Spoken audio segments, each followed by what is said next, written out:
This is the end for us. I've met someone else. Charles's words sliced through the music at our daughter Lily's wedding like a knife through the cake. In the ballroom of the old Savannah Hotel, the voices went instantly silent. Forks hung in midair and every head turned toward us. My husband of nearly 3 decades stood with a wine glass, as calm as if he were giving a weather report. Beside him sat his assistant, Catherine, in a vivid emerald dress with a confident smile. She knew what was coming. The guest's eyes fixed on me, waiting for a scene. I simply set a white envelope in front of Charles and walked out of the room. And now, I'll tell you everything from the beginning. Before I pour this whole story into your ears, do me a small kindness. Tap subscribe and tell me where you're watching from. I read those comments with my morning coffee, and your names feel like porch lights across the map. Now, I'm Evelyn Carter, 61 years old, born and raised in Savannah, Georgia. And if you think a life can't split clean in two between a toast and a swallow, let me take you back to my daughter's wedding. Lily looked like every prayer I ever whispered into a laundry basket, eyes bright, shoulders steady, lace soft as forgiveness. The string quartet was sawing something gentle, and the air smelled like hydrangeas trying to impress God. I was fixing the corsage on my own mother's jacket when my husband Charles stood with his wine glass and tapped the rim with a butter knife. The room hushed the way rooms do when they sense a story getting ready to bruise. "This is the end for us," he said, chin level, voice mild. "I've met someone else." He didn't look at me. He didn't have to. Every gaze in that hall found my face and tried to read it like scripture. Next to him sat his assistant, Catherine, in a dress so green it thought it was a jewel, her smile tight as a practiced alibi. I didn't throw the glass. I didn't clutch my pearls. I don't even own any. I reached into my clutch and drew out a white envelope I'd sealed the night before with a thumb pressed firm along the glue, the way you seal a promise to yourself. I walked over in those shoes I had no business wearing and placed the envelope beside his plate, the way you set down a bill you know someone can't afford. "For you?" I said. "Read it later." Then I kissed Lily's forehead, whispered, "This is not about you," and walked out under the Spanish moss, past the smokers pretending they weren't listening, past the caterer who crossed herself without meaning to a night warm enough to keep secrets and honest enough not to. Everyone thinks the leaving happened then, at that white linen table, but the truth is it started 6 months earlier with a number that didn't love the other numbers it was sitting next to. I'm a senior accountant by trade and a bookkeeper by temperament. I can smell a missing dime the way other folks smell pie. At our kitchen desk, oilcloth, chipped mug with "Don't even start" faded on the side, I was reconciling the household account when I saw a pattern with a bad personality. Cash withdrawals just under threshold, charges that belong to hotel bars and jewelry counters, transfers to a savings account I didn't recognize with the sweet lie name Coastal Sunrise. Husbands make a lot of mistakes.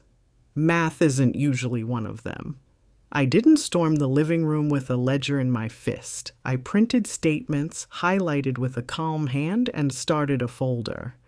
If you've lived long enough, you know there's a particular silence that means you're done begging the truth to come home. I called a lawyer, Ms. Ramirez, who wears flats and keeps her hair out of her eyes, and said, "I'm not here to make a scene. I'm here to make a plan." Savannah is a small town with good manners and long memory. I learned quietly that Charles had taken client dinners in Atlanta that looked nothing like contracts and everything like a long weekend with a woman who didn't yet understand how heavy a ring feels once it belongs to you. I learned Catherine preferred emeralds and rooms with views. I learned about a credit card I never saw and a safety deposit box I didn't have to see to know what was inside, the kind of receipts that aren't for returns. Funny thing is, The lock he used on me was a clause he'd insisted on himself, a fidelity provision in our prenuptial agreement, born from the ashes of his first marriage when he swore he'd never be made a fool of again. Life will hand you a mirror if you ask loud enough. I took my time. I chose stillness the way a surgeon chooses a scalpel. We froze lines that could be frozen, placed holds where holds could sit without alarming him, quietly retitled assets that were mine by paper and principle. Ms. Ramirez called in a forensic accountant, bright kid with owl eyes, who traced the Coastal Sunrise account to a bank that likes pretty vaults and prettier clients. We made copies of everything. I told my brother, Mark, because every woman deserves a man in her corner who knows how to carry a box without asking what's inside. I did not tell Lily. She was planning a wedding, not a wake. The night before the wedding, I slipped that envelope into my clutch and slept like someone who had finally taught her heart the difference between noise and warning. Inside the envelope was not a tantrum and not a letter begging. It was a notice of my intention to divorce, a copy of our prenup with a fidelity clause highlighted like a hymn refrain, and a list titled, "Plain as a grocery run. What you have spent from marital funds since January." At the bottom, Ms. Ramirez's card. Beneath that, a single sentence in my own hand. I will not be narrating your choices. If you ever need a blessing you can carry, take that one. When he stood up at that reception and auditioned for the role of courageous truth-teller, I felt something inside me sit down and open a book. That is the best way I can say it. I walked out because I refused to be cast. The night wrapped itself around me and did not ask questions. In the parking lot, Mark fell into step. "You good?" he said, which is Southern for "do I need to fix anything illegal?" "I am," I said, and I was surprised to hear the accuracy of it. He offered me his truck keys. I shook my head and took my own. There are nights you need the wheel to remember your own hands. On the drive home, Savannah looked the way she always does when you're too tired to lie. Oaks keeping old promises, stucco sweating memory. I turned off the radio because the news had nothing for me and the oldies would have been disrespectful. In the kitchen, I set the envelope's twin, the copy I kept, on the table, made tea strong enough to lift a car, and wrote Lily a card I would tuck into her gifts later. "None of this is your fault. Joy is not a traitor. Dance again as soon as you can." Then I opened my laptop and checked the alerts Ms. Ramirez had set on our accounts. I watched the little green check marks glow in a tidy row. Freeze confirmed, transfer reversed, hold placed, and felt safer than any hug could have made me. At 10:30, the doorbell rang. I knew it would be Charles or the police. Sometimes they're the same energy with different shoes. It was Charles, tie loosened, eyes dark with the practice of being aggrieved. "Evelyn," he said, like my name was the courtroom and he the judge. "We need to be adults." "We are adults," I said, opening the screen and not the door. "That's why you'll talk to my attorney." He smirked in the way men do when they've been told no by someone they taught to say yes. Lawyers make things messy. "Infidelity does that all by itself," I said. "Go home." He didn't. He began the old choreography, remorse, justification, the weary shrug of a man who wandered into his own choices by mistake. He said the word love, the way a person says bridge toll, annoyed it exists. Then he leaned in and said the only honest thing he'd brought with him, "You can't win." I thought about showing him the clause with his own signature beneath it. I thought about opening the door and letting the scream that lived in my ribs out to hunt. Instead, I lifted my phone, scrolled to Ramirez, cell, and tapped. "He's here," I said when she picked up, "on the porch." "Keep him there," she answered, "and don't feed the story." I laughed, small and real. I brought him nothing but paper. Before she arrived, my phone buzzed with a text from a number I didn't recognize. I didn't know about the account. K. The K was emerald even through a screen. I stared at the message and felt the strangest flicker of pity for a woman who had just discovered how expensive the truth can be. I did not reply. There's a difference between mercy and correspondence. When Ms. Ramirez pulled up with her calm and her clipboard, everything that needed saying fit onto one porch step. She handed Charles a copy of the prenup with the ink glowing like it was backlit, and a temporary order freezing what little could still be frozen on a Saturday night. He tried to hand it back like that makes paper reconsider. "You're ruining our family," he said, and I almost admired his nerve. "No," I said, "you just met me." And if you think that's the coldest thing I said that week, wait until you hear what I told him when we opened the books. Sunday morning came like a verdict, quiet, plain, uninterested in my feelings. I made coffee strong enough to stand up by itself, set 2 mugs on the counter out of habit, then put the second one back in the cabinet because I am a fast learner when the lesson is written in ink. Charles had gone home, or to wherever men go when the mirror starts naming them. Ms. Ramirez texted at 7:12. Filed temporary orders. Sheriff will serve Monday. Rest. I answered with a thumbs up and a thank you spelled out, because I was raised to mind my manners even at the edge of a cliff. Then I sat at the kitchen table with the copy of our prenup and read the fidelity clause again like a psalm that had finally decided to be useful. His signature sat there at the bottom, bold, confident, dated the year. After his first wife taught him the price of appetite, it was his clause, his idea, his ink. Sometimes justice doesn't arrive with trumpets. Sometimes it just sits quietly in your filing cabinet for 22 years and waits its turn. At 9, I called Mark. "I need your truck," I said, which is Southern for "I need your back." He showed up in 20 minutes in a t-shirt that used to be white and a face that looked like it wouldn't mind a project. We loaded 3 banker's boxes with copies, statements, credit card histories, the forensic report with all its arrows and lines, emails I'd printed from the Coastal Sunrise account that a person might argue were ambiguous if they'd never seen the inside of a room where promises are kept. Mark didn't ask nosy questions. He carried. He tightened the loose screw on my screen door with the quarter from his pocket. He put new windshield wipers on my car while I wasn't looking and then pretended he'd found them that way.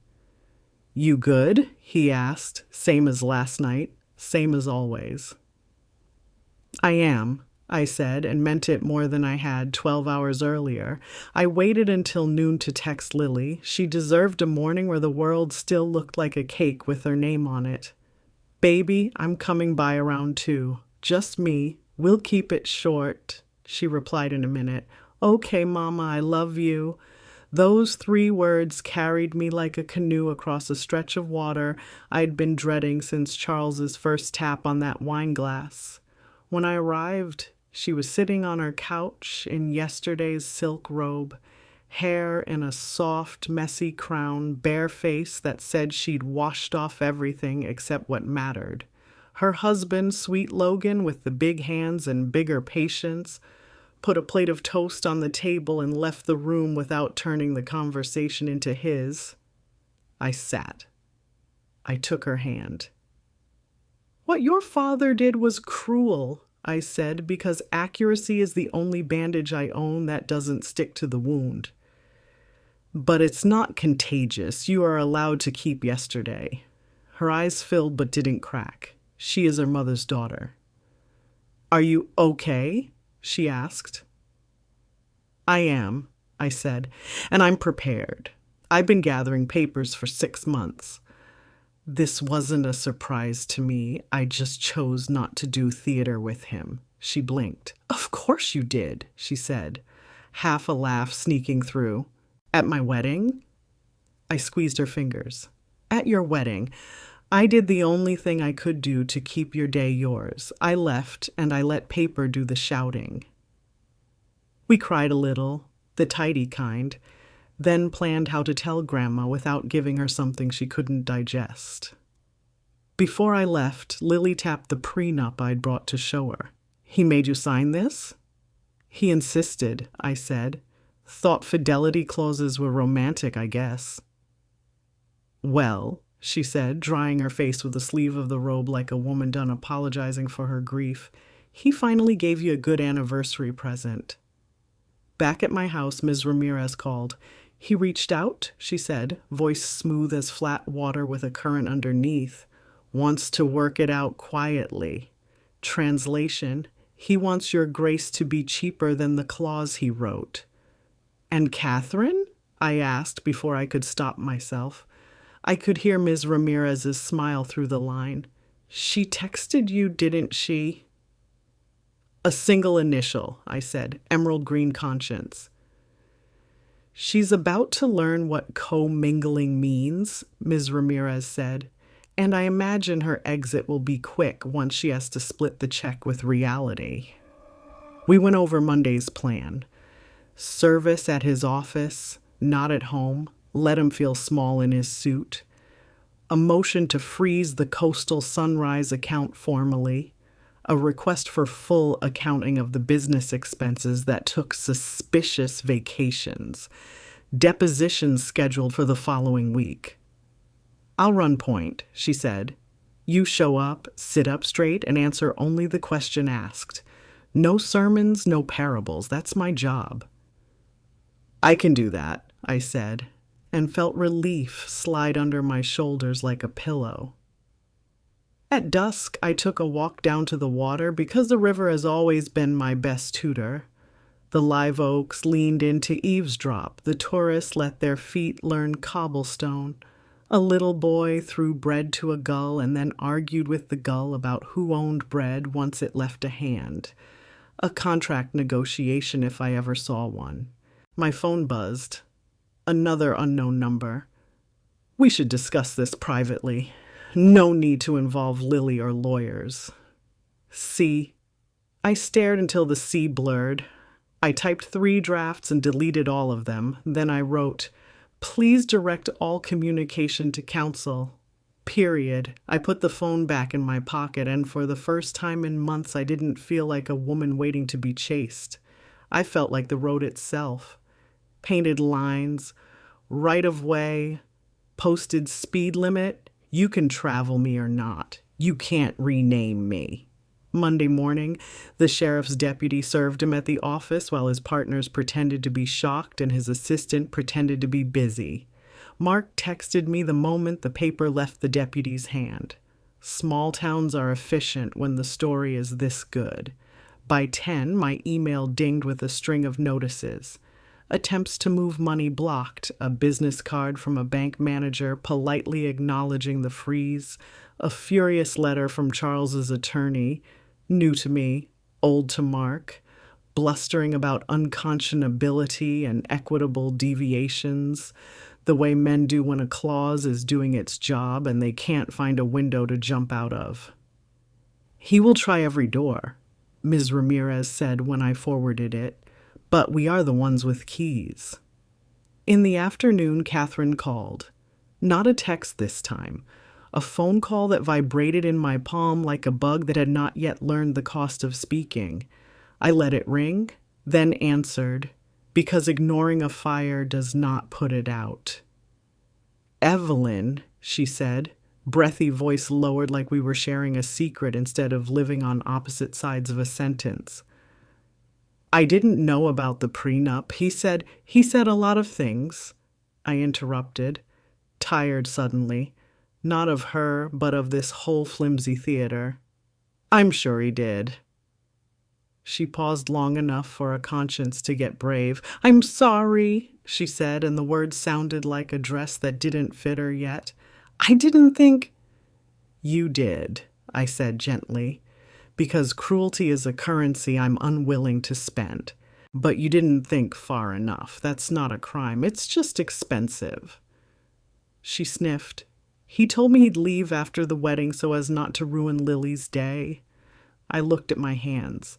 He told you he'd ruin it neatly, I said. That's not the same thing. She didn't argue. I'll testify if you need me to, she whispered. He put gifts on the business card. He lied to me about money and to you about everything else. If Ms. Ramirez asks, I said, tell the truth, that's all. When I hung up, I felt not triumph, but a very specific mercy. For her youth, for my past, for any woman who ever believed a man's calendar could be kinder than his character. By Tuesday, the gossip had ripened. Friends texted performance condolences and peeked for a view of the wreck, like good citizens passing a fender bender. A few tried the old sympathy for him. He looked so lost, and I reminded them kindly that men who set their own maps cannot be said to have been kidnapped by destinations. Lily, God bless her backbone, posted one photo from her wedding.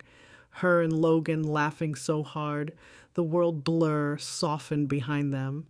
Caption, still the happiest. No mention of her father, no subtweets, no snark. Just joy refusing to apologize for the room it takes up. That one choice did more to reset our family's weather than any legal motion filed that week.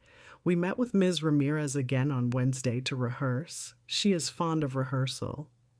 Tell the truth, she said, and refuse to get interesting. I can be boring, I said. Excellent, she replied. Juries love boring women with receipts. She walked me through the likely hits. Mrs. Carter, isn't it true you plan to embarrass your husband at your daughter's wedding? No, I plan to refuse to participate in his performance. Didn't you benefit from his business success? Yes, and we agreed in writing how that success would be shared and under what conditions it could be withdrawn. Why didn't you confront him earlier? Because confrontation without leverage is fantasy. I chose results. We practiced saying, "Could you repeat the question?" the way a woman asks a hairstylist to show her the back of her head. On Thursday, Charles tried a new key. He showed up with flowers he didn't pick and a face full of effort. We can settle this, he said, standing on my porch like a man rehearsing for a commercial about redemption. We can be fair. Fair is in the contract, I said, holding the door half open and no further. You wrote it. You signed it. You asked me to. You called it love. He looked past me into the house the way he always has, like he expects his reflection to be everywhere. You won't even talk to me? I am talking to you, I said, but only the parts of me that can be trusted with my future. He tried another door. Think of Lily, and I pointed at the stack of gifts in the corner with her card on top. I am, I said. I'm thinking of the daughter I raised to expect men to keep their names on their choices. He left the flowers on the step and walked to his car. I left them there until dark, and then I threw them away. I will not be the vase for someone else's performance. By Friday, Ms. Ramirez had what she needed. Statements, timelines, screenshots, Catherine's text saved and printed, the forensic accountant's tidy map of the coastal sunrise siphon, the prenup tab like a hymnal on Easter, and a calendar with dates circled in red that would not be rescheduled simply because a man did not like their shape. We were ready for the first hearing. I ironed a navy dress that tells the truth quietly, printed a photo of Lily and me from her college graduation and slid it into my wallet for courage I wouldn't have to spend, and put my house key on a new ring because even small rituals deserve respect when you are renaming your life. The night before court, I stood on the back steps with tea and the stubborn little breeze Savannah sends as consolation for all the humidity. My phone buzzed with one more message from a number that belonged to a man who once belonged to me. You're going to regret this. I stared at the words. until they stopped trying to be a spell. Then, I typed exactly what I had learned to love most in this whole strange, precise season. Accuracy is not regret. I put the phone face down, set the mug beside it, and watched the moon snag itself in the moss like a good luck charm. Tomorrow, a judge would read a clause a man thought would protect him from the faithlessness of others and say it out loud with my name attached to it. Tomorrow, paper would sing. But what I didn't yet know, what I could feel, coming the way you feel rain before it drops, was who would walk into that courthouse wearing emerald and tell the truth like it finally fit. The courthouse on Bull Street smells like lemon oil and old decisions. I arrived early in a navy dress that tells the truth without applause. Ms. Ramirez at my side with her trial binder tabbed like a Sunday hymnal. Charles stood with his lawyer near the elevators, tie crisp, jaw set, the look of a man who believes architecture will admire him if he squares his shoulders at it. He glanced at me, the way you glance at weather you were warned about and chose not to believe. I nodded as if we were at a PTA meeting and took my seat. When the clerk called our case, the room gathered itself. Judge Whitaker, gray hair, clean line where his glasses rest, a face that knows the neighborhood gossip but won't admit it, looked over his docket like he was choosing which story to take home and tell his wife. "Good morning," he said. "Let's keep this factual." Charles's attorney started with theater. They always do. "Your Honor," he began, voice buttered up for biscuits, "this is a garden variety marriage dissolution. My client, a respected businessman, wishes only for a fair and dignified separation.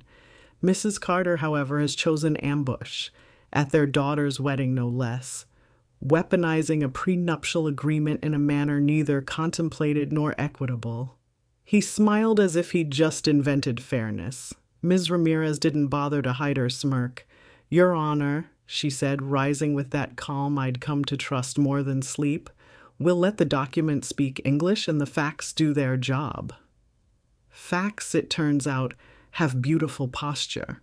The prenup, his clause, his signature with a flourish he must have practiced, sat on the projector like a steady friend.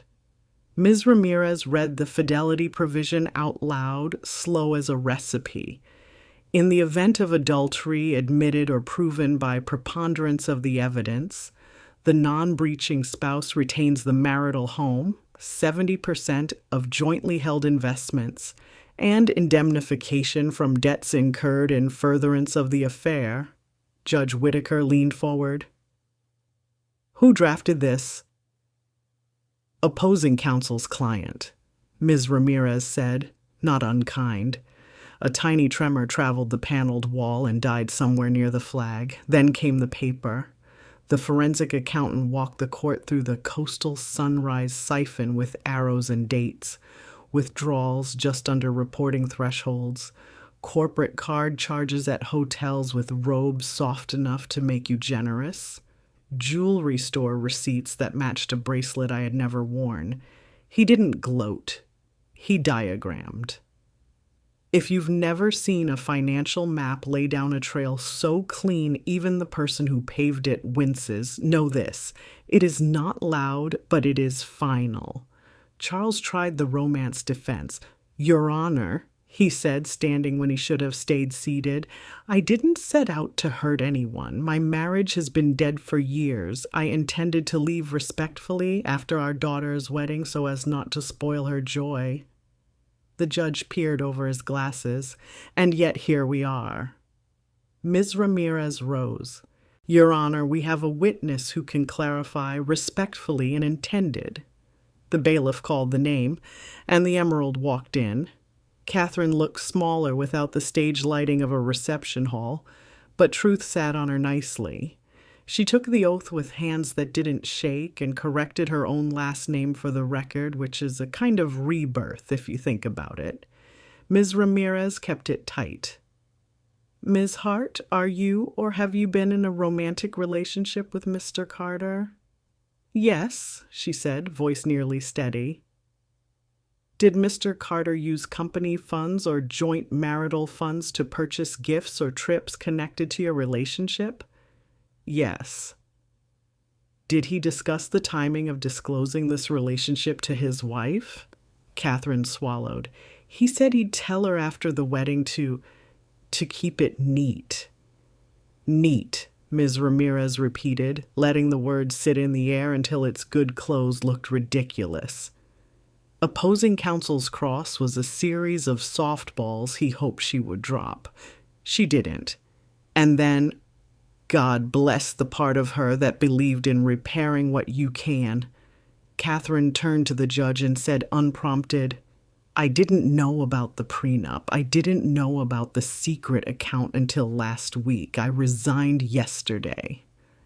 It wasn't confession as performance. It was a woman finally speaking at the volume her life required. Judge Whitaker didn't sermonize, he tallied. He acknowledged the prenup's validity and the clause's trigger. He signed the temporary orders, freezing what remained to be frozen, and granted me exclusive use of the marital home pending final division. He set a schedule that looked like work, and warned both parties that leaks to the press would result in sanctions and his own personal irritation, which sounded worse.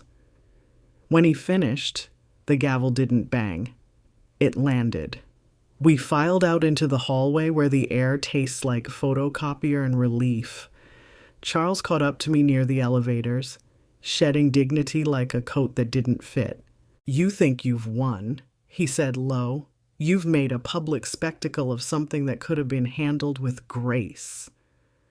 I looked at the green marble floor because sometimes marble will tell you if you're being cruel. You mistook my quiet for consent, Charles, I said. That's not grace, that's unpaid labor. He opened his mouth to reach for Lily again, and I saved us both some time. Don't, I said, and stepped into the elevator. The doors closed on the face I used to wake up next to, and on a life that had been gently decaying while I arranged the centerpiece. Out on the square, the live oaks breathed like old saints. Mark met me on the steps with a hug he pretended was a handshake, because we were raised to keep victory modest. Ms. Ramirez gave me a list. Next hearing, discovery deadlines, a reminder to sleep. You did fine, she said, and you didn't get interesting. I was bored, I said, and she laughed, which is the only applause I wanted.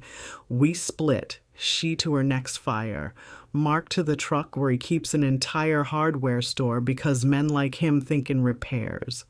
I walked, alone on purpose, through the grit of my city where the past and present spent their long marriage learning to share. That's when I saw it, the storefront on Whitaker and Jones with a faded for lease sign peeling like a sunburn. Brick painted the color of hope after rain. A shallow window that could hold pies if it tried. A door that looked like it had told the truth more than it had lied. I stopped so suddenly a tourist behind me muttered, "Mom," and went around. It had been a season since I'd allowed myself that particular ache, the one where yeast and sugar and heat meet in your chest and call themselves a future. When Lily was little, we used to bake on Saturdays. Biscuits with too much butter, sweet potato pies, cinnamon rolls that had no interest in shame. When the house smelled like caramel and cinnamon and warm air, our fights couldn't find us. Somewhere between the prenup and the ledger and the private investigators, I had folded that part of myself into the back of a drawer like a recipe card for a party that never quite happened. The realtor's number was sun-faded but legible. I took a photo and texted it to Mark, who replies to all real estate with windows, and to all my dreams with say when. Then I pushed the door because sometimes life forgets to lock. It gave just enough for the smell of old flour and pine cleaner to slide out like a greeting. The space was small. 2 rooms, A stub of a kitchen, a warped counter that had listened to cash registers sing and probably to secrets muttered into sleeves. I stood in the middle and let my eyes write on the air. 3 cafe tables scavenged from an estate sale, a glass case with pecan sandies dusted like first snow, a chalkboard that read morning buns, Savannah sourdough, lemon chess. In the corner, a shelf with coffee mugs that didn't match and a sign, if it's your first time here, you're family. If it's your second, you're staff.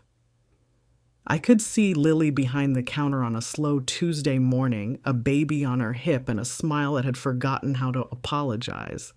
I could see myself rolling out dough at 5 a.m., light flipping on in squares across the street as the city woke up to forgive itself for yesterday.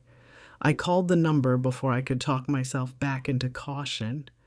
Miss Hightower answered on the second ring, all brisk competence, and a Savannah drawl that knows you have time for a story. "We can meet tomorrow," she said after I told her my name and my wish. "Bring your banker if you've got one. Bring your menu if you don't." I laughed. "I have a prenup and a pound cake," I said. "We'll work with that," she replied, and hung up like a woman who already had my keys on a hook behind her desk. Back home, I sat at my kitchen table with the court order on one side and a blank pad on the other. On the pad, I wrote 2 columns, what's ending and what's beginning. Under ending, I put pretending, apologizing for math, waiting to be chosen, buying flowers for my own funeral. Under beginning, I wrote cafe mornings, my name on a lease, an oven that knows my hands, Lily's kids on a flowery stool someday, peace that smells like cinnamon. Then I added one more line between them both because some truths don't fit tidy, letting the river take what it wants without letting it take me. The house felt lighter than it had since the first day I smelled a lie in our checking account. At dusk, Lily called. "Mama," she said, voice soft but not fragile. "Logan wants to know if he can be your dishwasher 3 mornings a week. He says he's slow but humble." I laughed hard enough to scare the cat. "Tell him I pay in coffee and whatever's left in the pan." She hesitated. "And Daddy?" The judge read his favorite clause out loud. I said, "The one he wrote, the one he thought was for other people." She exhaled. "I hope he hears it." "He will when the mail arrives," I said. "Paper sings." "What about you?" she asked. "What about your singing?" I looked at the blank pad and the address scribbled at the top. "I think I found a space," I said. "I think I found my oven." We hung up with the easy goodbye of people who are practicing staying. I stepped onto the back steps and listened for the river's rumor threading the dark. Somewhere a train moaned like it had an opinion. Somewhere a woman in emerald was packing a box she thought she'd never tape shut. Somewhere Charles was discovering that the kind of friends who laugh at your brave confession during someone else's wedding don't return your calls when the clerk stamps your consequences. I felt no triumph. Only a clean kind of tired, like the kitchen after closing. The light off, the surfaces wiped, the dough resting for morning. I set my alarm for 5, wrote meet Hightower, call bank, test lemon chess on a sticky note, and taped it to the coffee canister. Then I said my 4 load bearers out loud because old women in Savannah cast spells with lists. Dignity, peace, Lily's joy, and ovens that hold their temperature. But as I turned out the light, another word joined them like a guest who'd finally found the right house. Beginning. And if the lease said yes, and the judge kept saying the same clean words in the same steady order, the next chapter would start at dawn with flour on my hands and a key turning in a door that had been waiting for me longer than I knew. Morning came on gentle feet, the way Savannah does when she's about to change your life without messing up your hair. I met Ms. Hightower at the corner of Whitaker and Jones with a notebook, a pen that writes like butter, and a lemon chess pie I'd baked at 5 because you don't ask a city to trust you without feeding her first. She'd brought a key ring that chimed like a good idea. We stepped into the space and let the quiet lay its hands on us. Dust motes practiced ballet in the window. The counter still wore the ghost rings of coffee cups from some other decade. "You see it?" she asked. "I see it," I said, and meant ovens and mornings and a bell on the door that learns people's names. She walked me through terms: plain, vanilla box condition, tenant improvements on me, but a month of free rent to swing a hammer without scaring the neighbors, grease trap old but serviceable, a back door that sticks unless you show it you were raised right.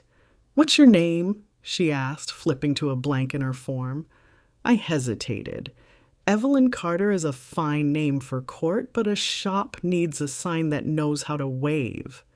"I'll bring you one by day's end," I said, because sometimes you let a thing tell you what it wants to be before you tattoo it on a window. At 10, Mr. Benton from the credit union joined us.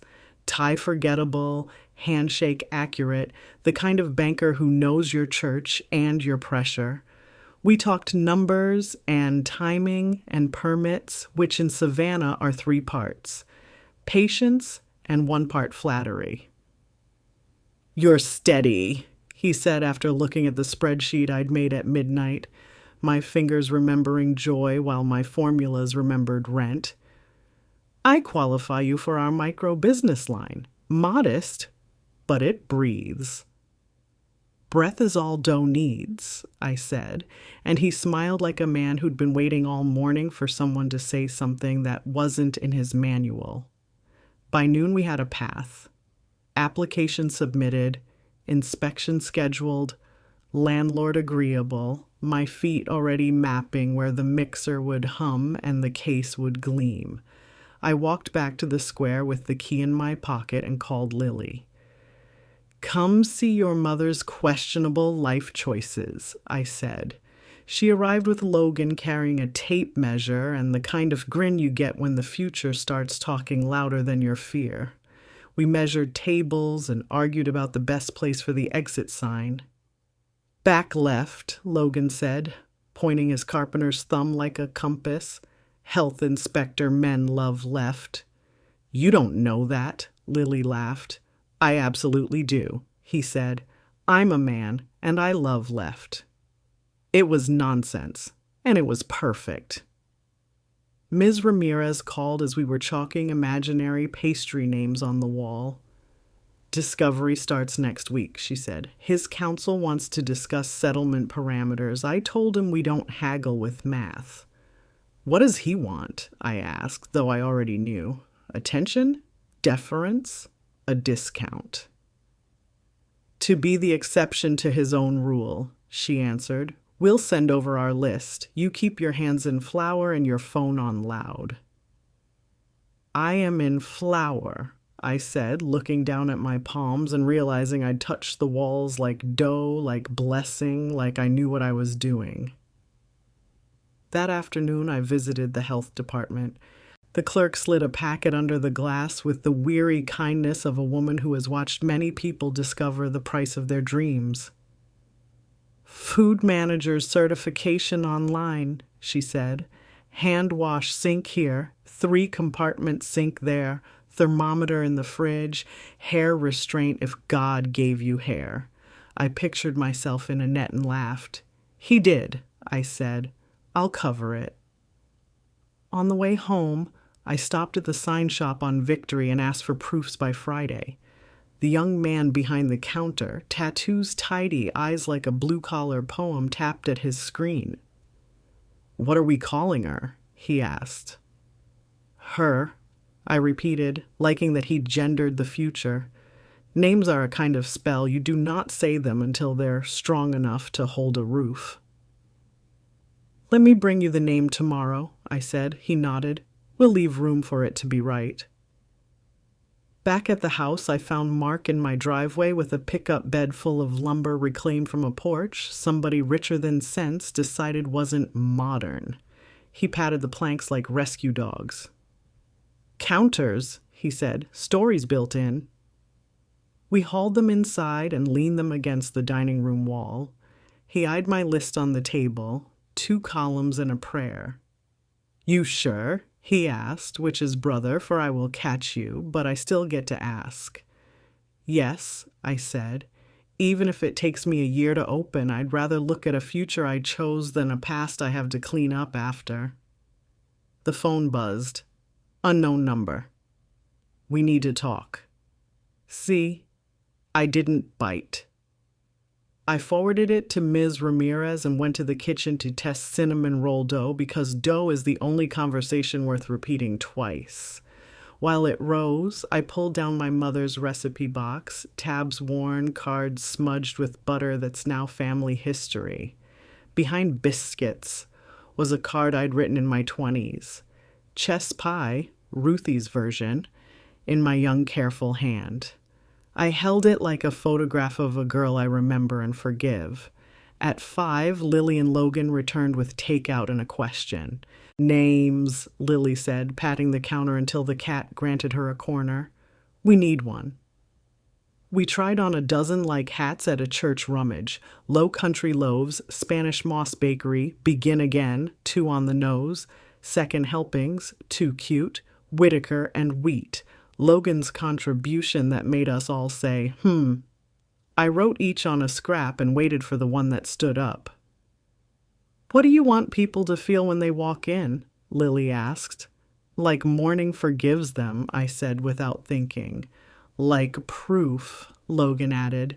"Proof that you're rising," Lily finished.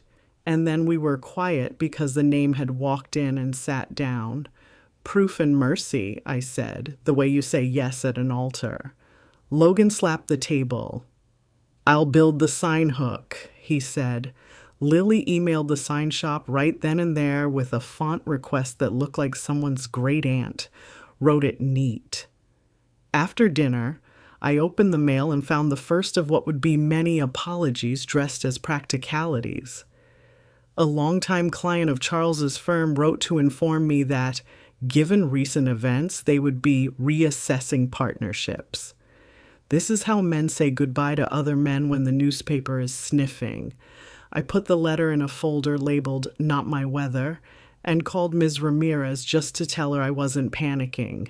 "Save your gasps for good things," she said. "This is the sound of his consequences moving furniture." Saturday, we cleaned the storefront. Mark brought shop rags, Lily brought a playlist, Logan brought his shoulders, and I brought a box of donuts from a place that will one day be my friendly rival. Neighbors poked their heads in. Ms. Jean from down the block brought 7-Up pound cake and unsolicited advice. "Don't go artisanal with the coffee," she said, waving a finger. "Folks want hot, not complicated." A pair of SCAD kids offered to paint a mural on the side wall in exchange for cinnamon rolls. "No alligators with sunglasses," I said. "Spanish moss, maybe a loaf with a halo." They nodded solemn like we were negotiating arms. At noon, my phone buzzed with a text from a number saved as Catherine Emerald. Because I am a petty archivist, I resigned. He's angry. I'm relieved. If Lily would ever want to talk woman to woman, I'll meet her where she chooses. I stared at the words and felt something shift. An old bruise choosing to stop announcing itself. I forwarded the text to Ms. Ramirez and then to Lily with a note. "No obligation. Your choice, your schedule, your script." She wrote back, "Not yet. Maybe someday. Proud of you." That was the only benediction I needed. By evening, the floor shone like a compliment and the windows let in enough light to make a cynic believe in breakfast. We sat on the floor with our backs against the clean wall, legs out, the way tired grown-ups do when their bodies remember being kids. "You're really doing this," Lily said. "I really am," I answered. and the words felt like a recipe you can finally cook from memory. "What's first?" Mark asked, flipping his cap backward in project mode. "Permits, sinks, paint," I said. "Then ovens, mixers, menu. Then soft open with whoever we can fit. Then the world," he grinned. "I'll call a man about a hood vent," he said. "You call a woman about your logo." "I already did," Lily said, smug. "She's sketching proof and mercy in cursive that can hold up under a sugar dusting." Sunday after church, I stopped by the square to sit with the live oaks and tell them my secrets, which is just prayer with better shoes. A lady I recognized from the clerk's office joined me on the bench and pretended not to know my business. "You ever think about how bread is just patience made edible?" she asked out of nowhere. "All the time," I said.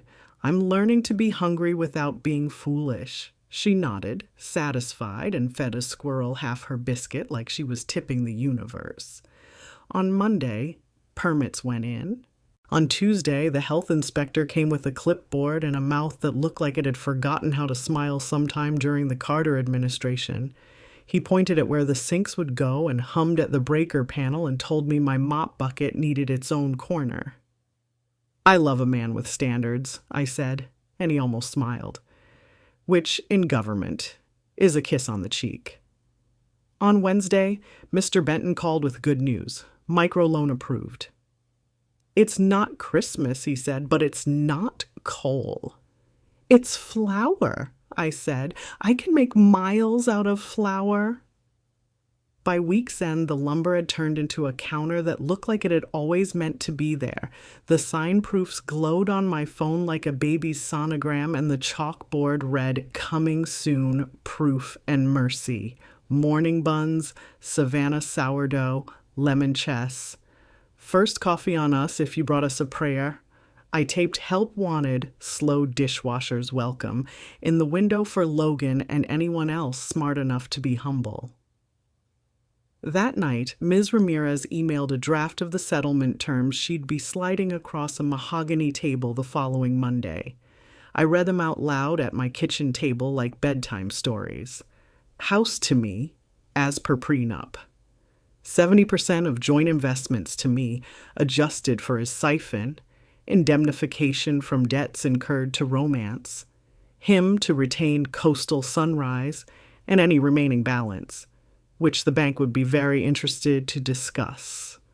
Attorney's fees shifted, non-disparagement mutual, and a paragraph in the recital I'd asked for that wasn't petty, just correct. Husband announced intention to divorce at daughter's wedding reception. Wife declined to engage at that event. Parties proceeded in accordance with prenuptial agreement husband requested and drafted. Paper doesn't seek revenge, it seeks verbs that stop lying. I signed the draft with the pen my mother gave me when I graduated community college at 32 with Lily, asleep in the back row, and my hair pinned with a prayer. Then I turned out the kitchen light and stood a minute in the soft dark, listening to the house learn this new quiet.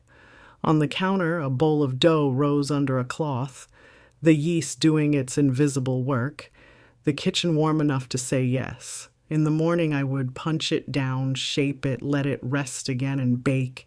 People think the magic is in the oven. It's not. It's in the waiting you do right. Before bed, I texted Lily, "Soft opening in 2 weeks if the fire marshal will let us have joy." She replied with a heart and a question. "Can we put a small table in the corner for recipe cards where people write what their grandmothers taught them?" I closed my eyes and pictured a stack of cards in a dozen hands, ink messy, measurements imprecise, love exact. "Yes," I wrote back. "We'll call it What Saved Us." When I finally slipped under the sheet, sleep found me fast and generous. Somewhere across town, Charles was drafting an email to a man who used to call him friend, trying to sell himself as unlucky instead of responsible. Somewhere, Catherine was hanging a dress back on its hanger and deciding to keep the shoes for the day she would stand on her own. Somewhere, Ms. Ramirez was color-coding my future, and on Whitaker and Jones, under a sign that would soon learn my name, a room waited with the stubborn patience of old wood and second chances. In a city that forgives as a matter of policy, I had decided to forgive myself first. Proof and mercy, rising, both. The Monday before everything tilted toward done, Savannah woke up in gold. Sun on stucco, moss doing its lacework, joggers pretending humidity was a suggestion.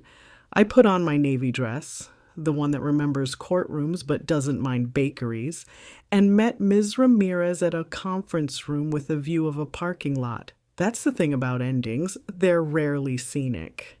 The mediator, Mr. Hollis, had a beard that looked arbitral and a bowl of peppermints he was too proud of.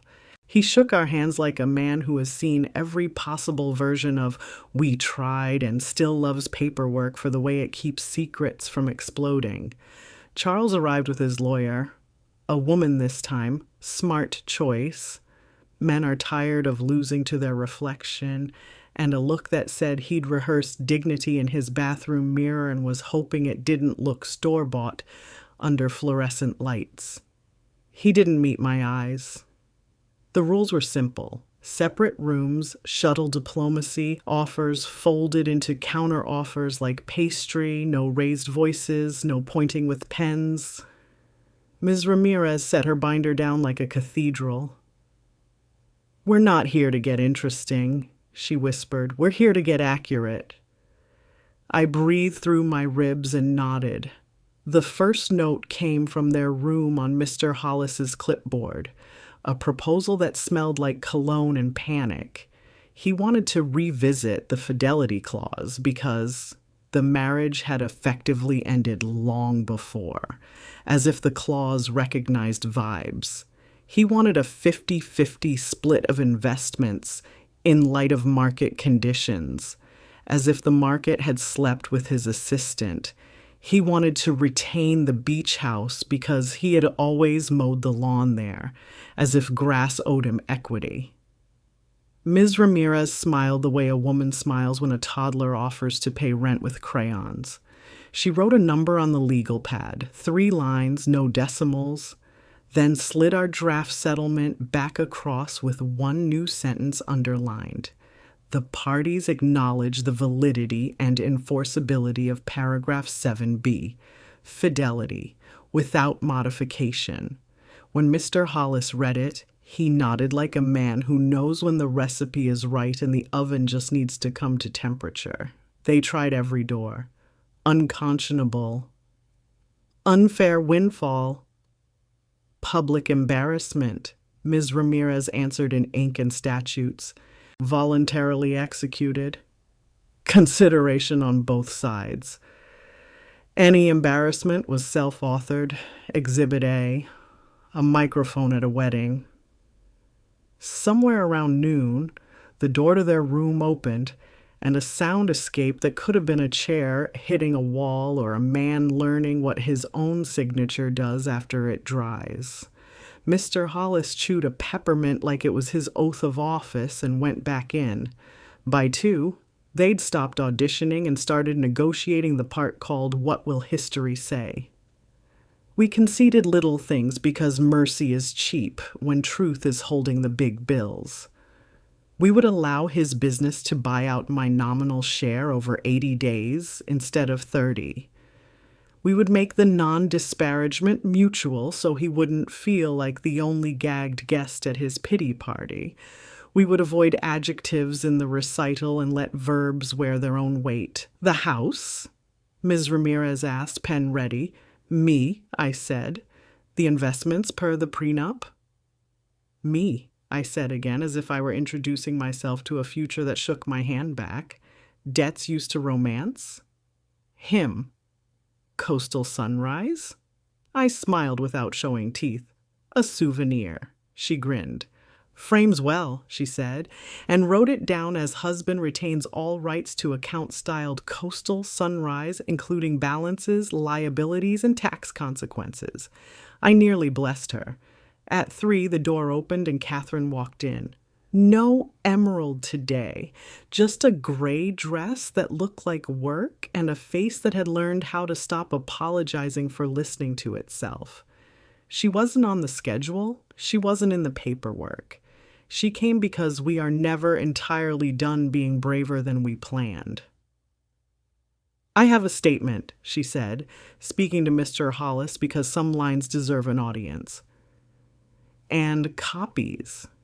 She handed over a tidy stack, emails about gifts placed on corporate cards, calendar entries titled Client Dinner at hotels that sell views by the hour, a photograph of a bracelet with a receipt pinned to it like a confession. She didn't look at me. She didn't look at Charles. She watched her pages move across the table and sit there, small and ruinous, and I thought, somebody taught you late, but it took. We recessed for 10 minutes, which is legal for everybody breathe, or somebody's going to say something that costs them an hour.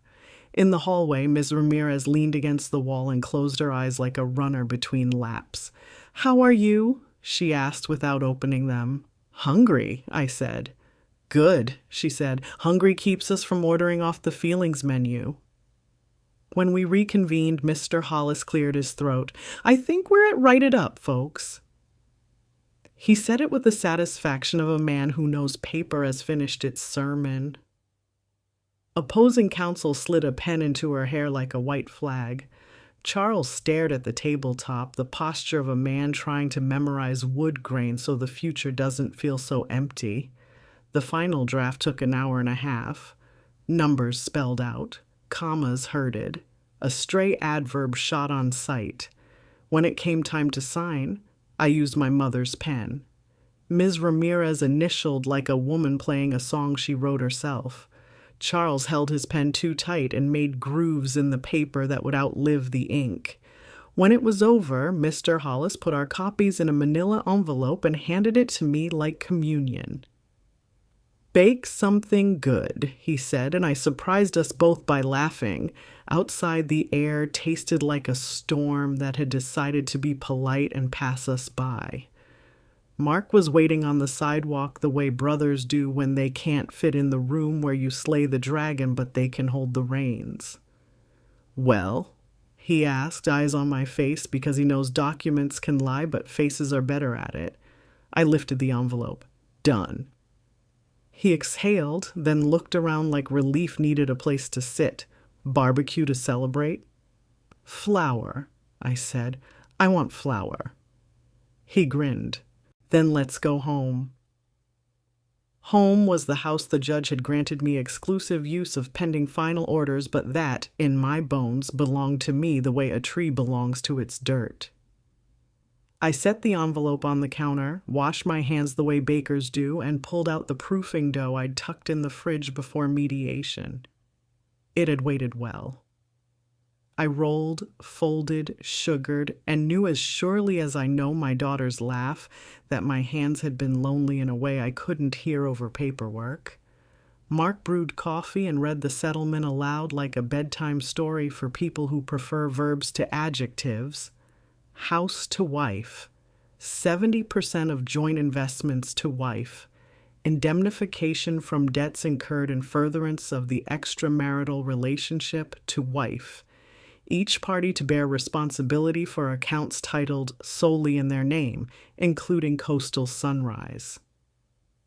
"What's Coastal Sunrise?" Mark asked, mouthful of the first warm bun. "An accounting class," I said. "He just graduated." Lily arrived on a gust of perfume and purpose, scarf tied like a flag, Logan behind her carrying a bag of groceries he would later pretend were heavy so I'd notice his muscles. She read the recital once, then twice, then kissed the back of my hand the way girls in old movies kiss letters from men at war. "You did it," she said. "We did it," I corrected. "You taught me not to do theater," she said, and we both laughed until we cried a little, the kind of crying yeast understands. News travels in Savannah by oak tree and barber chair. By morning, Someone had told someone, and my phone started gathering the kind of texts that make you glad you have a charger by every outlet.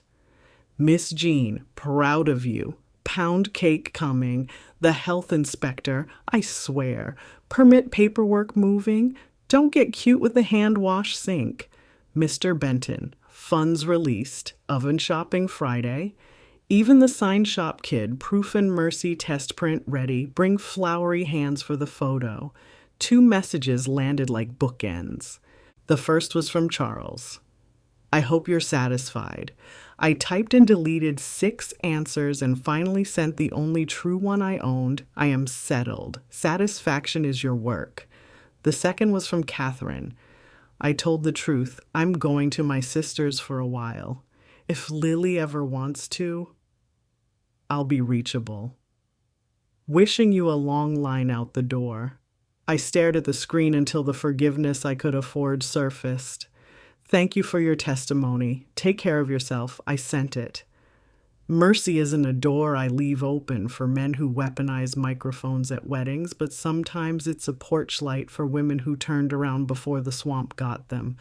The week unfurled like ribbon from a spool. We bought an oven that hummed like a hymn and a mixer that could handle Southern ambition. Mark and Logan hung the hood vent, arguing about the angle while Lily and I chalked the first official menu in handwriting that made me ache for every woman who ever fed me.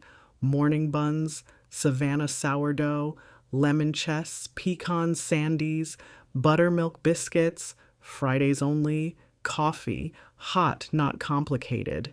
The help wanted sign drew exactly the candidate I'd prayed for. A shy kid named Isaiah with careful hands and a grandmother who taught him to wash dishes like you're taking care of a friend's good china. I'm slow, he warned in the interview. We honor slow, I said, and handed him an apron. 2 days before the soft opening, I slid the manila envelope into the safe and taped a new index card to the inside of the back door where only staff will ever see. What we won't trade: dignity, peace, Lily's joy, ovens that hold their temperature, staff that gets to go home on time. Under it, Lily taped a card that said, "What saved us?" with a little arrow to the box of blank recipe cards at the corner table. People will write things there, messy and imprecise and holy, and I will read them between batches and feel the city teach me new ways to rise.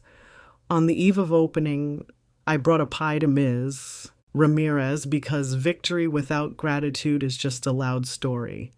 She took off her shoes at her door because she is that kind of woman, and we ate lemon chess at her kitchen counter with forks that clinked truth on ceramic.